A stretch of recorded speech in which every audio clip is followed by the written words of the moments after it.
Donc bonjour à tous et toutes. Donc je suis ravie de répondre à cette invitation. Je m'appelle Corinne Marlot. Je suis formatrice en SVT à l'ESP de Clermont-Ferrand et donc enseignant-chercheur au laboratoire ACTE. Donc moi je suis issue du premier degré, ce qui veut dire que j'ai commencé la plupart de mes recherches, en tout cas, ont été réalisées dans le premier degré, mais depuis peu. Donc je commence des recherches également dans le second degré et je vais intégrer d'ailleurs la formation des professeurs du second degré à la rentrée. Voilà. Du coup, l'exposé que je vais faire est fondé sur des résultats de recherche qui appartiennent au premier degré, mais pas que, puisque avec Ludovic Morge, donc, qui est mon collègue à ACTE, donc au laboratoire, je co-dirige un ouvrage qui sortira donc l'année prochaine, en 2015, et dans lequel donc la question des difficultés de mise en œuvre de l'investigation scientifique et la question des pistes, hein, parce que c'est ça qui nous intéresse. En fait, les difficultés, c'est une chose, mais donc qu'en faire? La question donc, des pistes et de mise en œuvre facilitée de l'investigation est donc centrale. Donc cet ouvrage, en fait, est une contribution collective de différents enseignants-chercheurs qui se sont mis ensemble pour réfléchir à cette question. Et dans cet ouvrage, il y a des enseignants-chercheurs, des chercheurs qui travaillent plus spécifiquement sur le second degré, d'autres plus spécifiquement sur le premier degré. Mais donc dans l'exposé que je vais faire, les quelques éléments, je ne vais pas toujours forcément différencier parce qu'il s'avère que ce qu'on observe dans le premier degré, en termes de mise en œuvre, de difficultés de mise en œuvre de l'investigation scientifique, on le retrouve également dans le second degré. Voilà. Donc après cette petite introduction, donc je rentre dans le vif du sujet. Donc, alors ça, bon, le contexte, voilà, on va passer.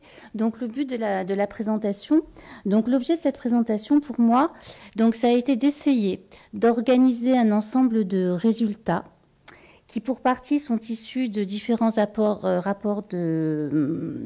et enquêtes, et pour partie, en fait, de résultats de la recherche en didactique des sciences.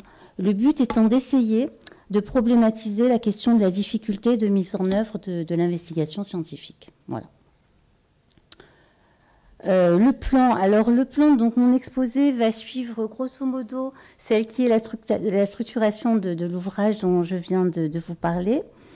Donc il va s'agir dans un premier temps donc, de repérer les difficultés de mise en œuvre selon un triple point de vue. Donc je me suis également inspirée et appuyée sur le rapport des IG, puis sur une enquête qui a été réalisée à l'IFE par une équipe de chercheurs dont Réjeanne Monod-Ansaldi, et ensuite sur des résultats de recherche en didactique. Puis l'idée, c'est de réfléchir donc à une hypothèse qui pourrait nous aider à mieux comprendre une des origines possibles de ces difficultés, parce que vous imaginez bien que ces difficultés sont multiples, bien entendu. Et enfin, alors s'il reste du temps, donc ce que j'espère, parce que du coup, comme j'ai préparé assez rapidement, je ne sais pas très bien en fait, donc je vais essayer donc d'adapter au fur et à mesure de mon exposé. Donc, je souhaiterais amener des éléments qui seraient propres à reconsidérer les modalités de mise en œuvre de l'investigation scientifique et ses finalités dans l'enseignement donc des futurs professeurs. Donc, tout ça pour dire que, en fait, en filigrane de cette présentation, vous comprendrez que c'est le cadre de la démarche d'investigation scientifique tel que préconisé par les programmes et documents d'accompagnement que je vais essayer d'interroger. Alors, à ce propos, je voudrais donc faire un point lexical sur la différence entre démarche d'investigation scientifique et investigation scientifique. Donc, pour être clair, je dirais que lorsqu'on va observer dans les classes, les uns et les autres, on voit le plus souvent des professeurs qui s'essaient véritablement à mettre en œuvre la démarche d'investigation scientifique. Ce qui ne veut pas dire forcément que les élèves font de l'investigation scientifique. Voilà. Donc, quand je parlerai dans cet exposé de démarche d'investigation scientifique, que j'ai noté DIS dans mon exposé, en fait, je ferai référence au canevas, au canevas en 5 ou 7 étapes, cette étape telle qu'il est donné dans les programmes et documents d'accompagnement. avec questions, hypothèses, protocoles, confrontation au réel, structuration des connaissances.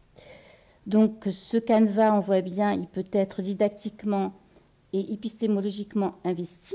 Et dans ces cas-là, on peut penser qu'il va y avoir investigation.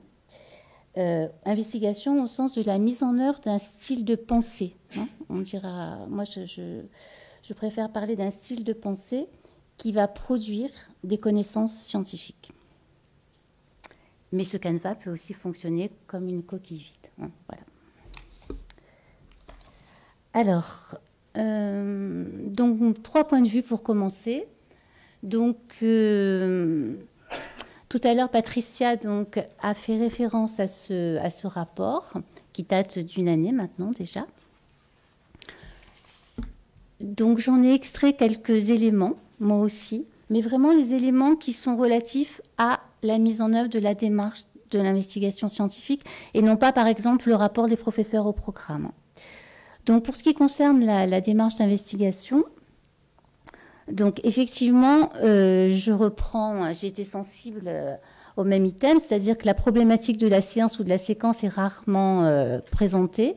Donc, on a tout, il manque un mot. Donc, juste un titre affirmatif est le plus souvent privilégié, la fleur et le fruit, etc. Je ne reviens pas sur ce qu'a dit Patricia, mais je voudrais faire une petite incise, si on peut dire, en me référant donc à une proposition de Christian Orange dans son petit ouvrage qui est paru chez Debuck sur Enseigner les sciences, quand il fait une précision par rapport à la question.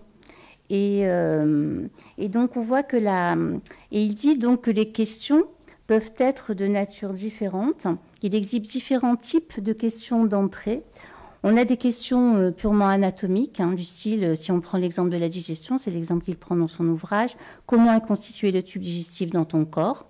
Et puis on a des questions, c'est les questions qui le plus souvent sont utilisées dans les leçons en sciences à l'école primaire.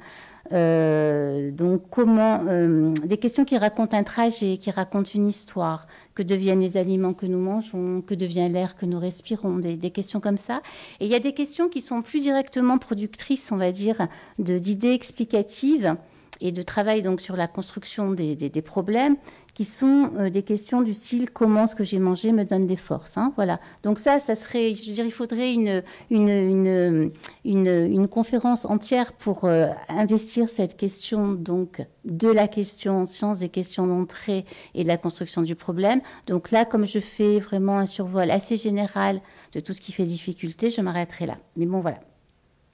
Donc je continue. Donc il s'agit souvent de superposition d'activités réalisées sur des fiches photocopiées. Donc l'idée de superposition d'activités, il y a justement au travers de ça, en creux, on peut lire le fait qu'il n'y a pas de lien logique forcément entre les différentes activités. Or c'est une variable didactique extrêmement importante, l'ordre dans lequel effectivement les activités sont proposées et ou construites par les élèves, bien entendu, en regard de l'obstacle qui est travaillé. Le travail sur le concret des objets réels, manipulation simple, reste assez faible. Hein, donc voilà, donc on revient, on a beaucoup de travail sur des fiches. Et les hypothèses des élèves sont peu prises en compte. Donc en revanche, il y a un surinvestissement du relevé. Hein, je m'interroge aussi sur le terme relevé, sur le relevé des représentations. Je m'interroge oui et non parce qu'en même temps, ce qu'on observe souvent, c'est que les enseignants débutants attaquent bille en tête en fait les séquences donc de sciences par un relevé des représentations dont la plupart du temps ils ne savent que faire après. Voilà. Donc mon propos portera particulièrement l'exemple ou les exemples, je ne sais pas selon le temps, que je vais pouvoir discuter avec vous, en fait, porte sur cette question-là de que fait-on des représentations des élèves. Voilà. Et la construction et la maîtrise de la langue, surinvestissement de l'apprentissage du vocabulaire, ça c'est aussi une focale donc des enseignants débutants. La plupart du temps, c'est les représentations et le lexique. Voilà.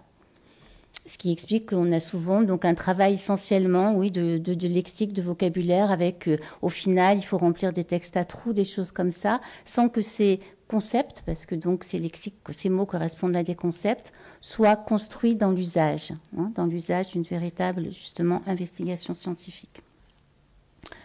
Et la spécificité des écrits scientifiques peu mobilisés, c'est une question que je travaille particulièrement, donc je ne développerai pas là non plus, puisque ce n'est pas le propos.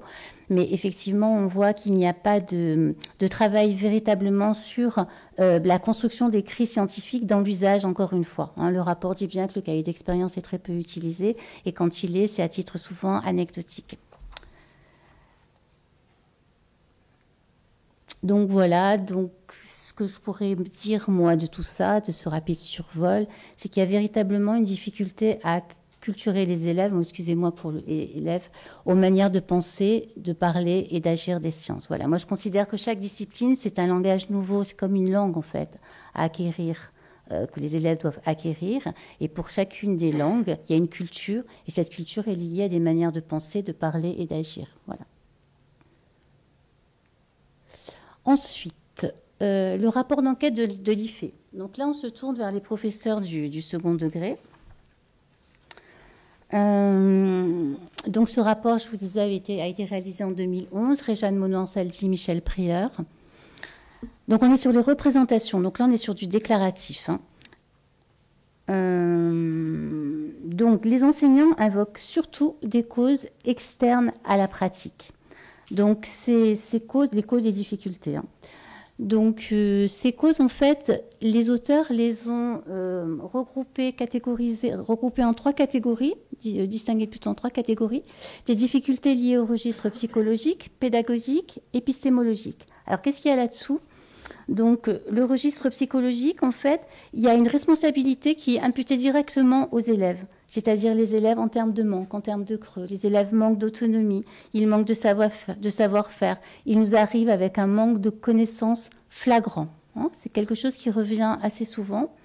Les difficultés liées au registre pédagogique, c'est là qu'en fait, je vous disais que les professeurs invoquent beaucoup des causes externes à la pratique, comme on a un manque de temps, lourdeur de la préparation, enfin externe à la pratique, je m'entends, hein, mais manque de temps, lourdeur de la préparation, manque de formation, manque de matériel, effectif trop lourd, ce qui est une réalité. Et quand je dis extérieur, quand je dis des causes externes à la pratique, c'est vraiment ça, c'est-à-dire que les pratiques en elles-mêmes, avec leurs enjeux didactiques, ne sont pas remises en cause et interrogées directement. Bon, tout dépend, vous me direz aussi, la manière dont les questions ont été posées aux professeurs, hein, bien évidemment. Parce que si on les interroge sur le registre didactique, on aura des réponses didactiques. Ce qui est important, ce que j'ai relevé, c'est qu'ils mettent vraiment l'accent sur le fait que cette mise en œuvre de l'investigation scientifique dans la classe suppose une réorganisation du contrat didactique, c'est-à-dire qu'on est sur un autre rapport, sur une autre répartition des responsabilités par rapport à la construction du savoir entre le professeur et les élèves. Et c'est un changement de posture pour le professeur qui n'est pas toujours très facile à mettre en œuvre et à assumer. Voilà. Et les difficultés liées au registre épistémologique, donc on voit par exemple que le statut de l'hypothèse n'est pas stabilisé, c'est-à-dire qu'on a des réponses extrêmement divergentes sur l'ensemble des professeurs du second degré interrogés. Tout ça, donc, ça met en évidence des tensions, des contradictions, des dilemmes, hein, je ne vous surprendrai pas en disant ça, qui traversent vraiment le métier, que ce soit dans le premier degré ou dans le second degré, donc là, par rapport à l'enseignement des sciences et plus particulièrement des SVT. Donc on a une contradiction entre ce qu'on appelle le dilemme processus-produit et plus exactement, en fait, et ça sera vraiment la dimension centrale, je vais m'appuyer là-dessus pour poursuivre mon exposé, c'est-à-dire la démarche d'investigation scientifique considérée comme un outil pour apprendre et pour produire des connaissances, ou bien la démarche d'investigation scientifique objet dont il faut acquérir les méthodes. Hein, vous voyez, et c'est vraiment le dilemme, encore plus au premier degré qu'au second degré, mais quoique, hein, nous verrons. Donc voilà. Et pour moi, l'essentiel, enfin pour moi, en tout cas le travail de formateur auquel j'essaie de m'astreindre, c'est essayer de prendre à bras le corps en fait ce dilemme et de voir véritablement qu'est-ce qu'on peut mettre en œuvre pour aider les professeurs à, en tout cas déjà, identifier ce dilemme et ensuite effectivement essayer de le dépasser. puisque comme donc le collègue l'a montré précédemment, on a tellement peu d'heures de toute façon pour enseigner les sciences que ça serait complètement illusoire et pas raisonnable d'imaginer enseigner des contenus. Donc en fait, qu'est-ce qu'on fait de cette démarche d'investigation scientifique et comment on l'appréhende avec eux, au travers en tout cas de ces tensions et ces dilemmes qui sont révélés. Bien, donc en conclusion de ce rapport, la parole des enseignants du second degré nous donne à penser qu'ils ressentent les choses vraiment de cette manière-là, une surprescription des buts et une sous-prescription des moyens. Et pour eux, il y a une véritable difficulté à se saisir des enjeux de l'investigation scientifique. Au niveau de la recherche scientifique, maintenant, alors vraiment un rapide, très très rapide survol. Je me suis attachée, donc dans le cadre de cet ouvrage, effectivement, on a dû réaliser une revue de littérature assez importante. Donc, je fais ressortir juste certains éléments en relation avec la démarche. Donc, en termes de manifestation des difficultés, si on fait un super résumé, on va dire en fait que c'est le positionnement empiriste et l'appréhension de la démarche d'investigation scientifique comme objet d'apprentissage et non comme outil de connaissance qui saute aux yeux en fait, hein, quand on fait nos analyses didactiques, quand on va dans les classes. Alors, comment ça se traduit, comment se traduisent ces difficultés ? On va dire d'un point de vue épistémologique d'abord, en ce qui concerne l'approche empirique majoritaire, ça se traduit par un fort inductivisme en fait, hein, qui lui-même est quand même opposé à la démarche hypothético-déductive de la démarche d'investigation scientifique. Donc des auteurs comme Lederman, Maté ou Coquidé, d'ailleurs, ont développé donc, cette question-là. Et ça se traduit aussi par une primauté à l'observation qui est véritablement première au détriment de la construction du problème. Donc là encore, je me tourne vers les travaux sur la problématisation de Christian Orange et les autres chercheurs qui travaillent donc, dans ce sens. Et ça, c'est vraiment très, très, très, très net. On a vraiment... il faut observer, voilà, il faut regarder. Et en fait, l'approche qui consisterait à user de son raisonnement, donc, et les leviers du raisonnement pour construire des problèmes sont très, très, très peu mis en avant. L'essentiel des difficultés se manifeste d'un point de vue didactique, hein, vous l'aurez bien compris. En fait, je dis ça en même temps, je suis didacticienne, donc forcément, je regarde avec un œil didactique, donc je vois se manifester des éléments didactiques. Donc, il y a une difficulté importante à prendre en compte les erreurs des élèves. Voilà. Donc, on essaie de leur construire des parcours un peu balisés, comme des autoroutes, où en fait, tout est tellement bien calibré que les élèves, finalement, ne se questionnent pas et ne sont pas amenés à s'engager dans des stratégies ou dans des pistes diverses et diversifiées. Il y a une difficulté à gérer ces propositions des élèves. Et ça, c'est assez central. C'est-à-dire que, pour moi, être en investigation scientifique, c'est être en capacité de produire des arguments, c'est-à-dire de les produire et de s'en servir. Hein. Il ne s'agit pas que de les produire, c'est-à-dire qu'il y a vraiment la question de comment sont construits les arguments, en fait, dans quelles conditions on met les élèves pour ça, et nous y reviendrons, et dans quelles conditions on peut les utiliser. Et en fait, il s'avère que quand on est sur des situations où les élèves sont amenés quand même à faire des propositions, l'enseignant souvent manque un peu, on va dire, de ressources pour lui-même, c'est-à-dire que dans le feu de l'action, dans la gestion directement des interactions avec les élèves, il va manquer de contre-arguments, de contre-exemples, il va avoir du mal à changer de posture, à prendre par exemple une posture un peu naïve ou avoir une posture où il va être dans des formes de raisonnement un peu par l'absurde. Il y a une espèce de rigidité en fait dans le type de réponse que l'enseignant va opposer aux élèves. Et ce qui fait que du coup, on va avoir finalement ce format de la classe dialoguée, vous savez, qui revient régulièrement et qui est un vrai carcan de notre forme scolaire. J'entends la classe dialoguée, c'est question, réponse, validation ou invalidation par le professeur. Hein, question du professeur, réponse des élèves, validation, invalidation. Et donc du coup, il va y avoir une sorte de contrat didactique implicite qui va se mettre en place, où le professeur va être en attente de la bonne réponse et l'élève, donc lui, un peu sur le mode de qu'est-ce que le professeur attend que je dise, et donc d'une forme de devinette. Une difficulté à gérer l'imprévu, en termes de réponse, comme je disais, mais aussi en termes de matériel. Tout à coup, il faudrait peut-être, en fonction de ce que vont proposer les élèves, pouvoir proposer des matériaux différents. Une autre difficulté, excusez-moi, c'est un peu Nice à l'après-vert, du coup, que je vous fais là. C'est peut-être un peu fastidieux, mais en tout cas, ça nous donne un arrière-plan pour ensuite pouvoir regarder et analyser l'extrait, l'exemple que je vous proposerai. Donc, une difficulté de percolation entre les disciplines de formats transversaux. Je m'explique, c'est-à-dire que le débat, voilà, le débat. C'est-à-dire que le débat scientifique a des caractéristiques, une spécificité qui n'est pas toujours en fait travaillée dans le cadre de l'enseignement scientifique. Et on va avoir une percolation, on va parler dans toutes les disciplines. Et Elisabeth Bossier parle de classe bavarde. Et donc, du coup, en fait, il suffit, on a l'impression que ce qui est le plus important, c'est que les élèves s'expriment et au détriment des contenus, donc surtout à l'école primaire. Voilà. Donc, il y a une forme de percolation comme ça, de forme transversale, du débat. Et je reviens à ce que je vous disais, les manières de penser, parler et agir. On ne débat pas en sciences comme on débat en français, bien entendu, sur un ouvrage littéraire. Et ces caractéristiques-là, voilà, passent souvent à la trappe dans l'enseignement. La difficulté à évaluer de nouvelles modalités d'évaluation, ça a été souligné par le rapport des IG aussi également. Donc, parce qu'il y a, Christian Orange reviendra sur ça cet après-midi, la question des compétences en fait. Comment est-ce qu'on évalue ces compétences, puisque la démarche d'investigation, elle met en jeu des attitudes, des compétences où les savoirs sont liés, bien entendu, mais comment évaluer tout ça?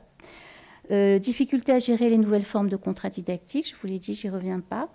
Et difficulté à prendre appui sur des ressources adaptées. Voilà. Et quand elles ne le sont pas, comment construire une ressource pour les élèves, sur quelles variables il faut effectivement s'appuyer. Donc, conséquence de tout ça, c'est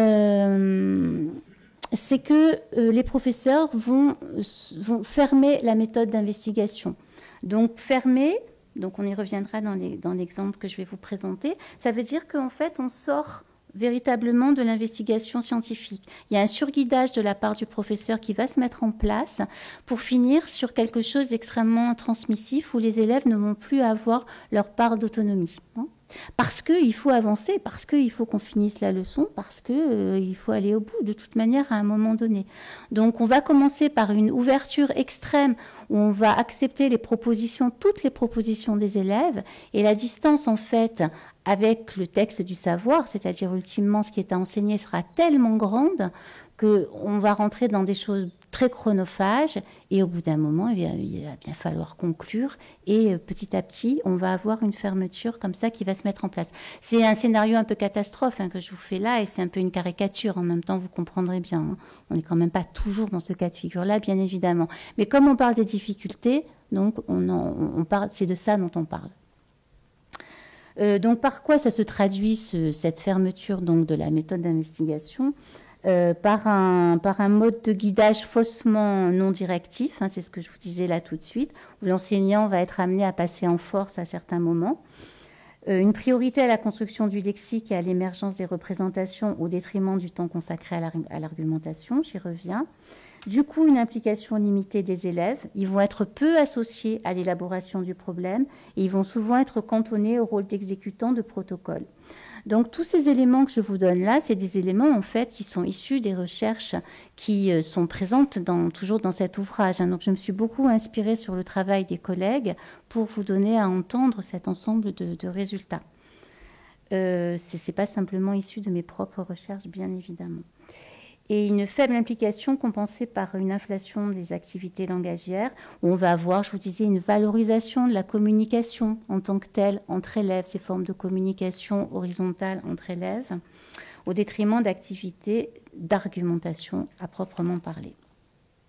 Voilà, donc ce passage en revue, pour faire un peu un état des lieux, là aussi ça nous plombe un peu. Tout à l'heure, on a été un peu plombé par Bon, voilà, mais c'est notre réalité. Donc, qu'est-ce qu'on fait de cette réalité?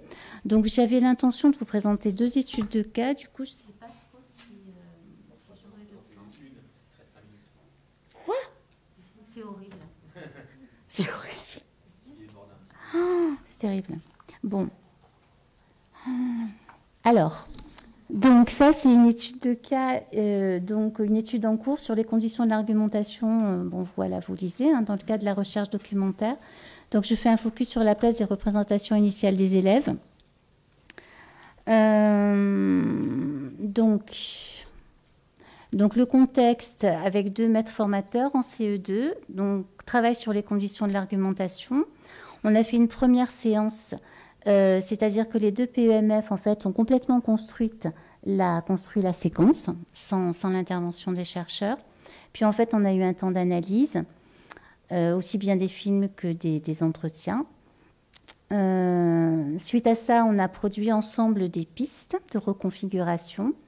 Et cette séquence reconfigurée va être mise en œuvre l'année prochaine. Donc, je vais m'attacher essentiellement à ce qui s'est passé là dans la première. Alors, la question, c'était qu'est-ce qui change pour les animaux quand arrive l'hiver dans nos régions? Donc, démarrage de l'enquête.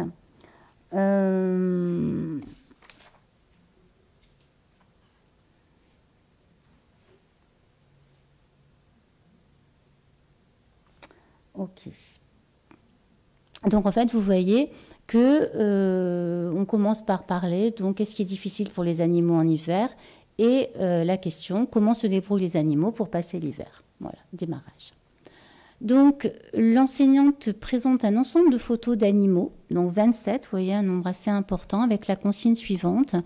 Vous allez mettre ensemble ceux qui réagissent de la même manière, et puis ensuite, vous allez expliquer votre choix. On a ce genre de propositions hein, pour un groupe. Alors, donc, vous imaginez, il y a 5 groupes d'élèves, donc autant de propositions que de groupes. Donc, par exemple, pour ce groupe-là, donc on a déjà 1, 2, 3, 4, 5, 6 catégories. Ils migrent, on ne sait pas, ils font un trou, ils pondent des œufs, elles se protègent du froid, c'est une chauve-souris, ils ont des poils. Donc, on a beaucoup de propositions. Sauf pour les oiseaux, d'ailleurs, qui sont tous unanimement mis dans la catégorie des « ils migrent ».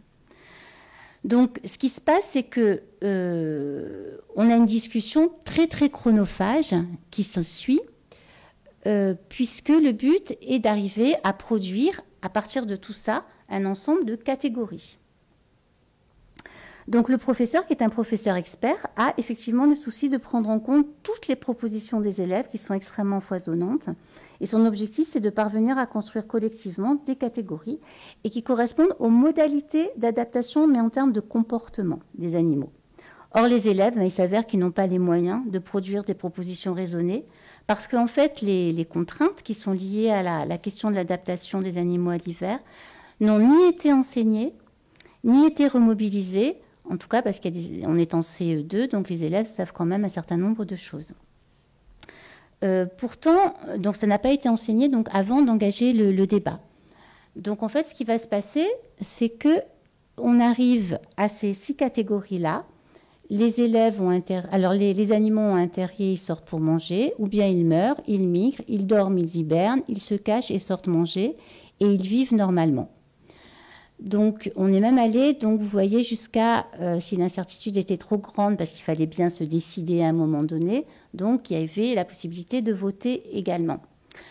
Ce que je voudrais dire, la parenthèse que je fais, je parlais des contraintes tout à l'heure, en fait, les contraintes, c'est ce qui doit être connu des élèves pour qu'ils soient en capacité de raisonner. C'est un peu les matériaux, en fait, les combustibles dont ils vont avoir besoin pour activer le raisonnement. Et dans ce cadre-là, les contraintes, donc je les ai listées, et c'est ce qui sera prévu dans la séance reconfigurée, c'est-à-dire que ces choses-là, elles doivent être enseignées ou remobilisées avant le débat, pour que justement on puisse réduire suffisamment les possibles, pour qu'on ne parte pas comme ça avec un ensemble de propositions des élèves qui est absolument ingérable et qui va faire que la démarche, du coup, on n'arrivera pas au bout. Donc voilà, déjà, on retrouve les mêmes animaux après l'hiver. Déjà, la proposition « il meurt », elle serait tombée forcément d'elle-même, hein, vous voyez bien. Parler des animaux à croissance discontinue, que le corps des animaux qui contient beaucoup d'eau risque de geler, parce qu'en fait, c'est ça finalement. Pourquoi les animaux doivent développer des comportements adaptés en hiver? Parce que le risque, c'est le risque qu'ils gèlent. Non, les animaux ont besoin de nourriture, certains végétaux perdent leurs feuilles, donc parler des chaînes alimentaires, que les animaux sont dépendants les uns des autres. Donc déjà, ils ne peuvent pas continuer à vivre normalement parce qu'ils sont dépendants les uns des autres et parce qu'il y a modification donc, de l'environnement.